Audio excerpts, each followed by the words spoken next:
Hey everyone, welcome back to Customs and Traditions.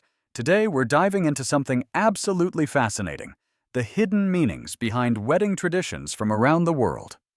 You know how at weddings, people do all these things without really questioning why? The bride wears white, the groom gets nervous, rings get exchanged.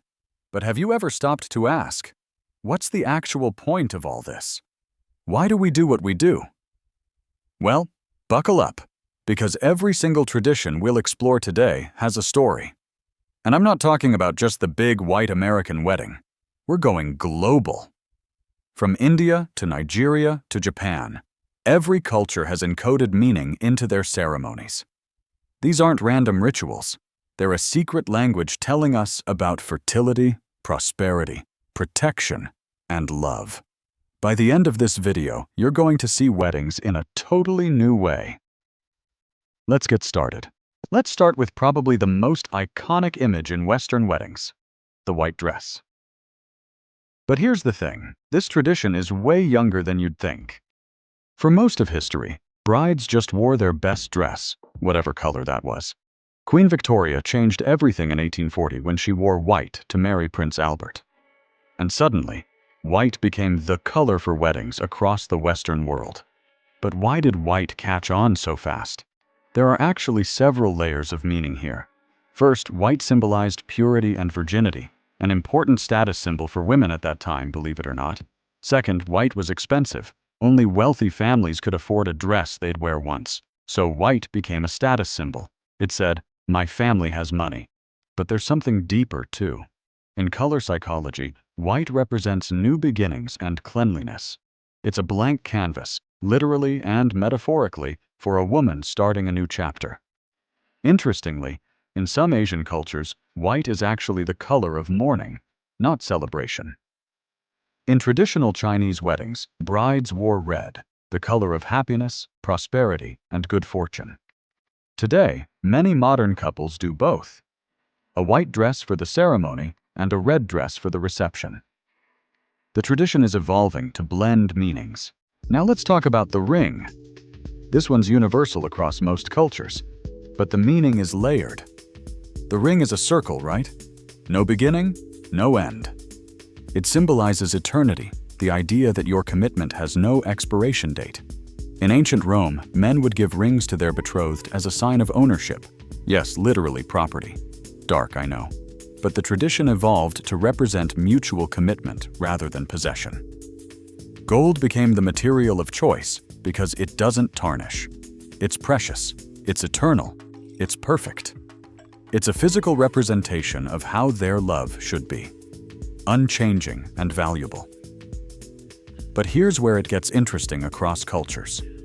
In many Western countries, the ring goes on the left ring finger because of something called the vena amoris, the vein of love. People believed a vein ran directly from this finger to the heart. Complete medical myth, but it's such a beautiful one that the tradition stuck around for centuries. In other cultures, things are different. Jewish traditions have the groom give a ring, and the bride often wears it on her right hand instead. In some Indian weddings, both bride and groom wear rings, but they might also wear bangles or other jewelry with completely different significance. The ring is still there, but it's part of a larger language of adornment. The wedding veil is another ancient tradition packed with meaning. Today, it looks romantic and ethereal. But historically, it was about control and protection. In ancient Rome, the veil was called a flammeum, and it was a yellow-red color, like a flame, not white. It served a practical purpose. It literally concealed the bride from evil spirits. People genuinely believed that malevolent forces might try to harm the bride on her wedding day, so the veil was a spiritual shield. The veil also concealed the bride's identity until the moment of the ceremony. This was especially important in arranged marriages. The groom wouldn't even see his bride's face until the veil was lifted. It added an element of mystery and, frankly, made sure nobody could back out based on appearance. In Middle Eastern and some South Asian traditions, veils serve similar purposes, but with different meanings.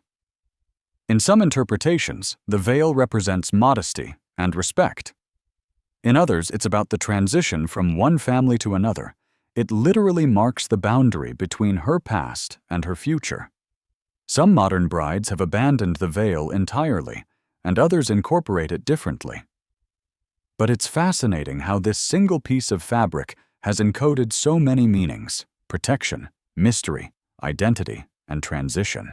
Okay, now let's talk about what actually happens during the ceremony, because different cultures have completely different scripts written in their rituals. In Christian Western ceremonies, you've probably heard the phrase, "I now pronounce you husband and wife," but the real ritual power is in the vows themselves. You're publicly stating your commitment. There are witnesses. It's this incredibly powerful moment because you're literally speaking your future into existence in front of everyone you love. But look at an Indian wedding, and you'll see something completely different. A traditional Hindu ceremony includes the Saptapadi, 7 steps that the couple takes together.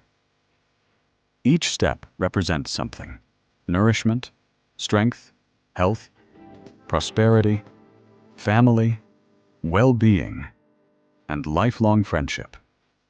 It's not just about love. It's about the practical elements of building a life together. In a Jewish ceremony, the groom breaks a glass with his foot. What does this mean? Lots of interpretations exist, but many see it as a reminder that joy is fragile, that marriage requires work, and that even in moments of celebration, we remember suffering in the world. In traditional African ceremonies across different cultures, you might see jumping the broom, exchanging kola nuts, or pouring libations for ancestors. These aren't just decorative moments. They're literally connecting the couple to their history, their community, and their spiritual lineage. Every single ritual is like a sentence in a language that says something about what marriage means in that culture. Now let's talk about something that gets really complicated: the financial exchanges that happen in many weddings. In many African, South Asian, and Middle Eastern cultures, bride price or dowry is a significant part of the tradition. And before anyone judges, understand that these practices had specific purposes in their historical contexts. Bride price, money or gifts given by the groom's family to the bride's family, originated as compensation for the bride leaving her family's household. She was no longer going to contribute to her family's labor or economy. So there was a real, tangible loss. The bride price acknowledged that. Dowry is the flip side: gifts and money given by the bride's family to the groom's family. It started as a woman's inheritance given early, or as a way for a family to make their daughter a more attractive match. Sometimes it was insurance. If something happened to the husband, the dowry helped support the widow. But here's the controversial part. These practices have sometimes been misused. Dowry demands in some places became excessive, leading to financial hardship or even tragedy. So these traditions have evolved. Some families keep them as symbolic gestures rather than massive financial burdens. Others have abandoned them entirely. The point is, these aren't random. They're economic arrangements that became rituals, that became traditions. Understanding their original purpose helps us see why they persist and how they're being transformed.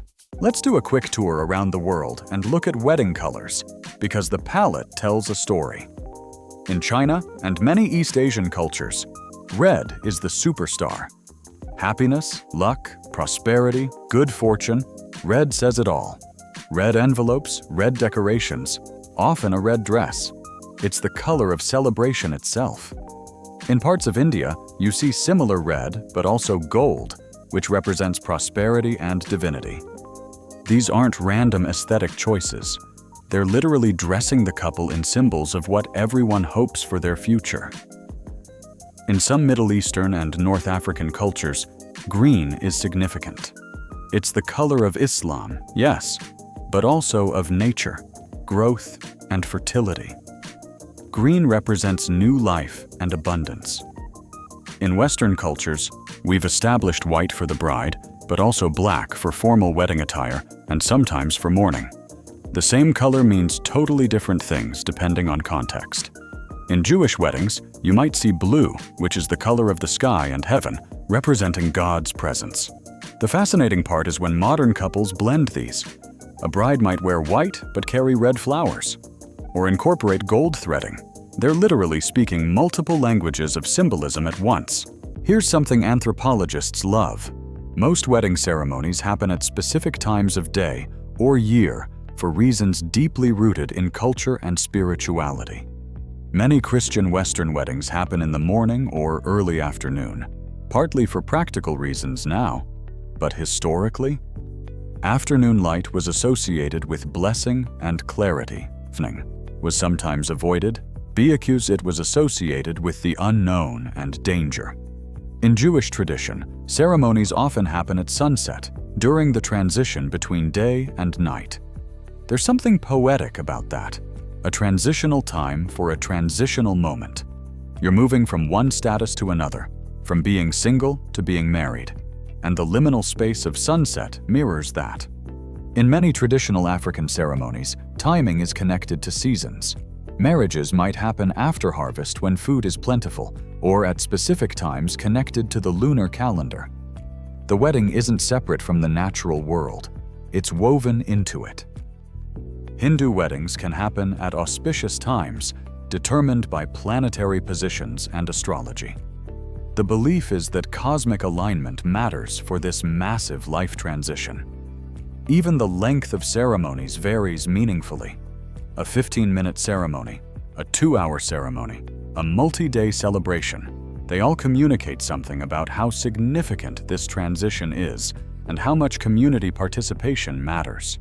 Here's what's beautiful about tradition. It evolves. Couples today are mixing and matching traditions in ways that would have been unthinkable 50 years ago.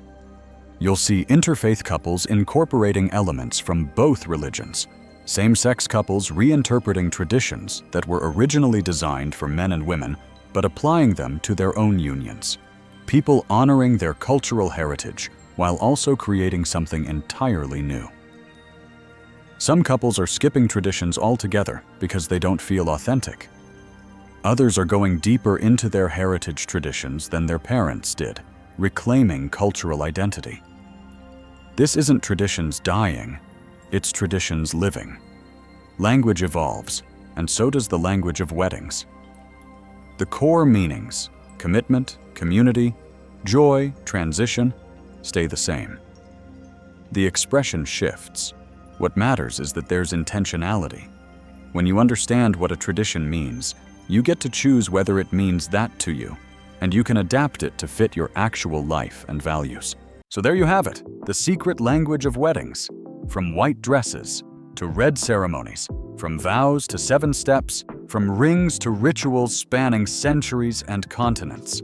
Every single tradition is a word in humanity's longest conversation about love, commitment, family, and future.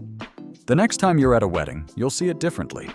You'll understand that every detail, the colors, the timing, the words spoken, is communicating something profound. If you loved this dive into global traditions, please hit like and subscribe for more deep dives into culture and meaning. Drop a comment. What's your favorite wedding tradition and what does it mean to you? Thanks so much for watching, and I'll see you in the next video. Bye!